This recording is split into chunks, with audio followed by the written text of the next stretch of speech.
सूरज अपनी चरम सीमा पर था। दोपहर की गर्मी तेज थी। चमकती नदी के किनारे एक सुनसान जगह पर अचानक हलचल मच गई। एक औरत, जिसके चेहरे पर बेचैनी और डर साफ झलक रहा था, अपने हाथ में एक नवजात शिशु को पकड़े हुए थी। उसने शिशु को कपड़े में लपेटा और उसे एक खूबसूरत लकड़ी की टोकरी में डालकर नदी में छोड़ दिया। नदी की तेज धारा ने उस टोकरी को बहा दिया और वह दूर चली गई। उसी समय महल से 3 राजकुमारियां अपनी दासियों के साथ नदी में स्नान करने आईं। खिलखिलाते हुए वे पानी में उतर ही रही थीं कि अचानक उन्हें किसी के रोने की आवाज सुनाई दी। सब चौंक गईं। आवाज दर्द से भरी हुई थी। राजकुमारी तिशाया, जो सबसे बड़ी और साहसी थी, तुरंत पानी में आगे बढ़ी और अपनी दोनों बहनों विशाया और मिराया को भी बुलाया। जब उन्होंने पास जाकर देखा तो एक लकड़ी की टोकरी बह रही थी और उसमें एक छोटा सा बच्चा लिपटा हुआ था। विशाया ने कांपते हाथों से टोकरी को खींचा और उसे बाहर निकाला। नवजात शिशु जोर जोर से रो रहा था। यह कौन हो सकता है? कौन इसे यहां छोड़ गया? मिराया ने घबराकर कहा। हमें इसे महल लेकर जाना होगा, तिशाया ने दृढ़ता से कहा। और तीनों राजकुमारियां उस नवजात शिशु को गोद में लेकर महल की ओर बढ़ गईं। राजमहल में यह खबर आग की तरह फैल गई कि तीनों राजकुमारियां एक अनजान शिशु को लेकर आई हैं। राजा विक्रम और रानी वेदांशी ने जब यह सुना तो वे हैरान रह गए। महल के सभी लोग तरह तरह की बातें करने लगे।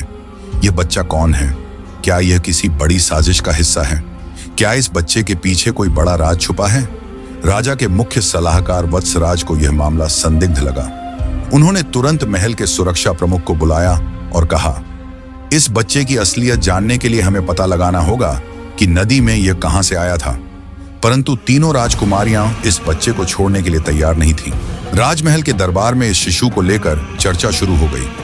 राजा विक्रम ने गहरी नजरों से उस नवजात को देखा और गंभीर स्वर में कहा, हमारे राज्य में कोई भी अनाथ नहीं होता, परंतु इस शिशु का रहस्य जानना जरूरी है। रानी वेदांशी, जो स्वभाव से दयालु थीं, बच्चे को गोद में लेकर भावुक हो गईं। यह नन्ही जान निर्दोष है, इसे किसी का स्नेह चाहिए। परंतु महल के कुछ लोगों को यह स्वीकार नहीं था, खासकर महामंत्री वत्सराज, जो शक की नजरों से बच्चे को देख रहे थे। राजन, ये कोई साधारण संयोग नहीं, कोई ना कोई इसे यहां छोड़कर गया है। अगर यह किसी षड्यंत्र का हिस्सा हुआ तो? इधर तिशाया, विशाया और मिराया ने निश्चय कर लिया था कि वे इस शिशु को अपने पास रखेंगी। हम इस बच्चे की देखभाल करेंगे, तिशाया ने दृढ़ता से कहा। अगर कोई इसे लेने आएगा तब हम देखेंगे, विशाया ने जोड़ा। मिराया, जो सबसे छोटी और चंचल थी, बच्चे को गोद में झुलाते हुए बोली, हम इसका नाम क्या रखें? अनय, तिशाया ने मुस्कुराते हुए कहा। और इस तरह उस दिन से अनय महल का हिस्सा बन गया। रात के गहरे अंधेरे में जब पूरा महल सो रहा था, तभी राजमहल के द्वार पर एक गुप्त संदेश आया। एक अज्ञात व्यक्ति ने महल के द्वार पर एक पत्र रखकर चला गया। सैनिकों ने पत्र उठाकर राजा विक्रम के पास पहुंचाया। पत्र में लिखा था, यह बच्चा साधारण नहीं है, इसे महल में रखना सुरक्षित नहीं। जिस दिन इसका असली सच सामने आएगा, सब कुछ बदल जाएगा।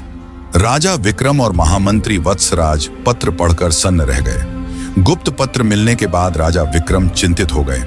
वह गहरे विचार में डूबे थे कि यह बच्चा कौन है और इसे लेकर यह चेतावनी क्यों दी गई है। महामंत्री वत्सराज ने सलाह दी, राजन, हमें इस पत्र को हल्के में नहीं लेना चाहिए। हमें पता लगाना होगा कि यह पत्र किसने भेजा और इसका क्या अर्थ है।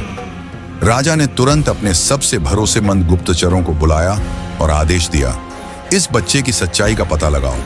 जिस जगह से इसे लाया गया था, वहां की हर छोटी से छोटी जानकारी जुटाओ। उधर रानी वेदांशी इस पत्र से विचलित हो गईं। उन्होंने तीनों राजकुमारियों को बुलाया और कहा, बच्चियों, मुझे नहीं पता कि यह पत्र सच कह रहा है या नहीं, लेकिन अगर यह बच्चा हमारे महल के लिए खतरा हुआ तो? तिशाया ने तुरंत जवाब दिया, माँ, अनय अभी बहुत छोटा है। हम नहीं जानते कि इसका अतीत क्या है, लेकिन इतना जरूर जानते हैं कि यह बच्चा निर्दोष है। विशाया ने भी सहमति जताई। अगर कोई इसे नुकसान पहुंचाने की कोशिश करेगा तो हम इसकी रक्षा करेंगे। 3 दिन बाद गुप्तचर लौटे और जो जानकारी उन्होंने दी, उसने महल में हलचल मचा दी। राजन, हमें नदी के किनारे एक झोंपड़ी मिली जहां से यह टोकरी बहाई गई थी। वहां एक महिला रहती थी, लेकिन अब वह गायब है। राजा विक्रम ने पूछा, क्या तुमने उस महिला के बारे में कुछ पता लगाया? गुप्तचर ने सिर झुकाकर कहा, वह महिला किसी से छुप कर रह रही थी। गांव के कुछ लोगों ने बताया कि वह अक्सर किसी के आने से डरती थी, और सबसे बड़ी बात, वह महिला किसी राजघराने से जुड़ी थी। महल में एक सन्नाटा छा गया। राजघराने से? वत्सराज ने हैरानी से दोहराया। गुप्तचर ने धीरे से कहा, जी राजन, लेकिन वह कौन थी और क्यों छुप रही थी, यह हमें अभी तक पता नहीं चला। महल के लोग अब और अधिक सतर्क हो गए थे।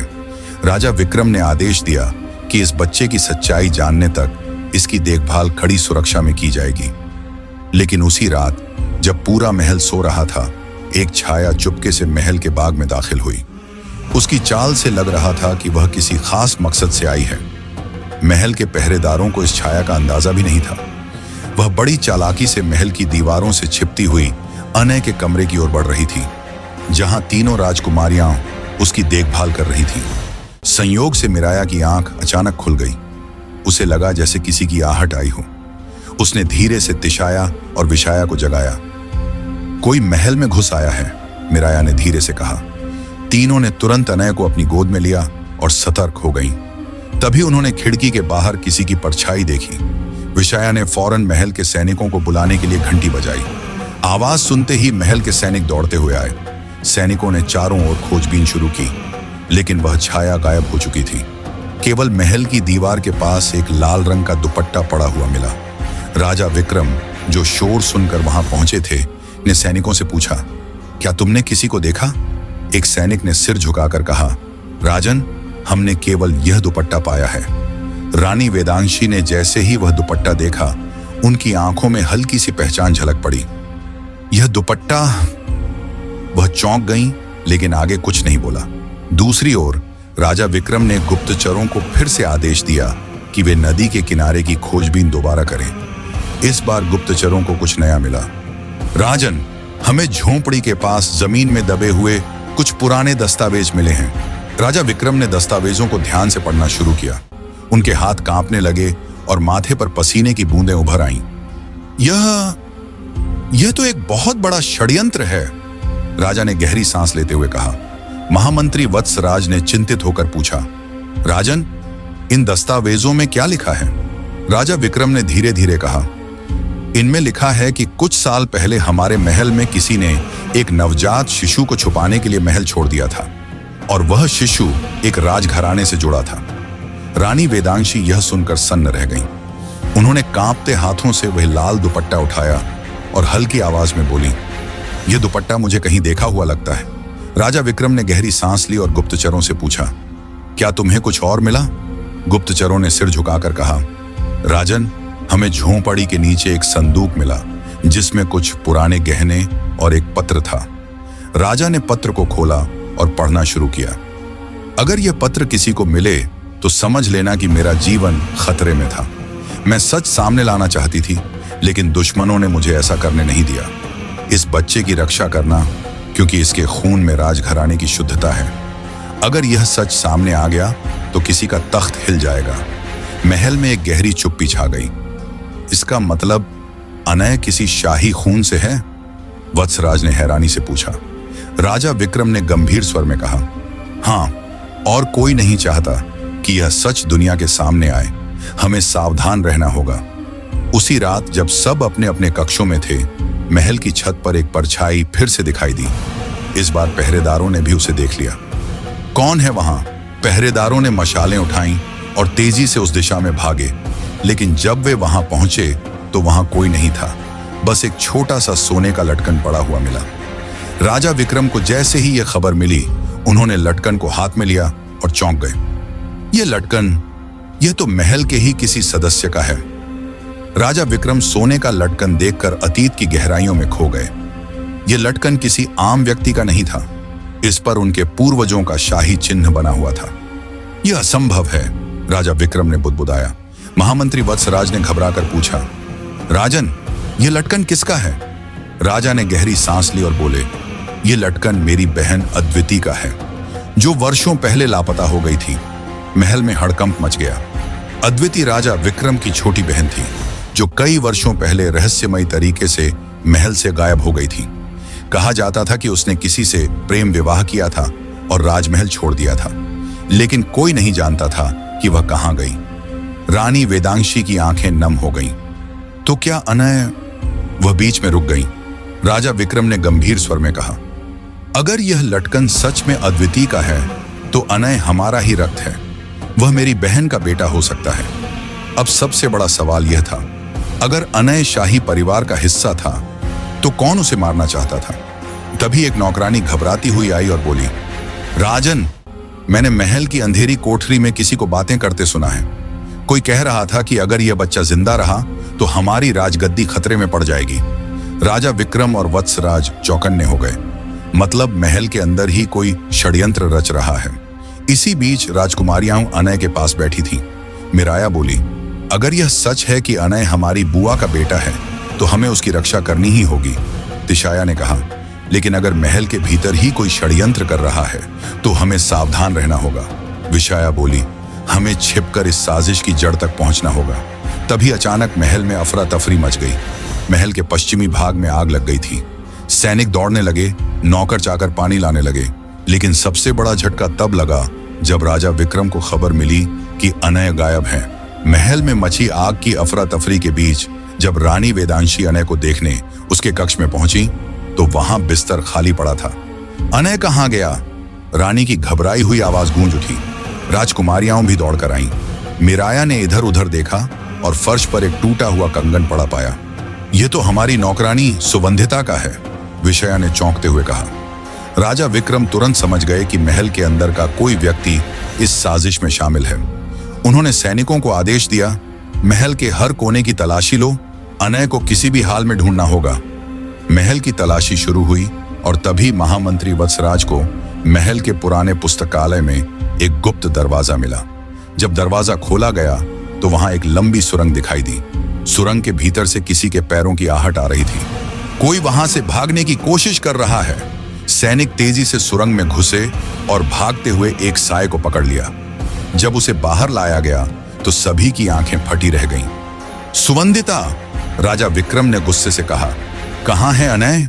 सुवंधिता डर से कांपने लगी। उसने हकलाते हुए कहा, राजन, मुझे ऐसा करने के लिए मजबूर किया गया। किसने? रानी वेदांशी ने खड़े स्वर में पूछा। तभी महल के दरवाजे पर किसी के घोड़े की टापों की आवाज आई। जब सैनिकों ने दरवाजा खोला तो एक घुड़सवार महिला अंदर आई। उसकी आंखों में आंसू थे और हाथ में अनय था। मुझे माफ कर दो भैया। राजा विक्रम की आंखें आश्चर्य से फैल गईं। अद्वितीय, अद्वितीय ने सबके सामने सच कबूल किया। भैया, मैंने कभी महल नहीं छोड़ा था। मुझे जबरदस्ती दूर भेज दिया गया था। मेरे बेटे को भी मुझसे छीनकर नदी में बहा दिया गया ताकि वह कभी इस राजगद्दी का उत्तराधिकारी न बने। रानी वेदांशी की आंखों में आंसू आ गए। तो अनय सच में तुम्हारा बेटा है? राजा विक्रम की आंखें गुस्से से लाल हो गईं। उन्होंने गरजते हुए कहा, यह साजिश किसने रची? अद्वितीय ने कांपते हुए पीछे इशारा किया। महल का महामंत्री वत्सराज। महल में सन्नाटा छा गया। राजा विक्रम अविश्वास से बोले, वत्सराज, तुमने हमें धोखा दिया। वत्सराज मुस्कुराया और कहा, अगर अनय इस गद्दी का असली उत्तराधिकारी बन जाता तो मेरा परिवार हमेशा के लिए सत्ता से दूर हो जाता। राजा विक्रम ने सैनिकों को आदेश दिया, इसे तुरंत कैद में डाल दो। अब अनय को उसकी सच्ची पहचान मिल चुकी थी। अद्वितीय को भी वर्षों बाद महल में सम्मान और प्रेम मिला। राजकुमारियां मुस्कुराते हुए अनय के पास आईं। मिराया ने हंसकर कहा, हम तीनों तुम्हारी बहनें हैं, अब कोई तुम्हें छू भी नहीं सकता। राजा विक्रम ने अनय को गोद में उठाया और गर्व से कहा, यह बच्चा हमारी शाही विरासत का सच्चा उत्तराधिकारी होगा। परिवार और सच्चे रिश्ते समय की कसौटी पर हमेशा खरे उतरते हैं। लालच और छल से हासिल की गई शक्ति ज्यादा समय तक टिक नहीं सकती। दोस्तों, अगर आपको यह कहानी पसंद आई हो तो लाइक जरूर करें और कमेंट करके बताएं कि आपको सबसे ज्यादा कौन सा मोड़ दिलचस्प लगा। ऐसी ही और कहानियों के लिए हमारे चैनल को सब्सक्राइब करना न भूलें। आपका प्यार और सपोर्ट हमारे लिए बहुत मायने रखता है। धन्यवाद।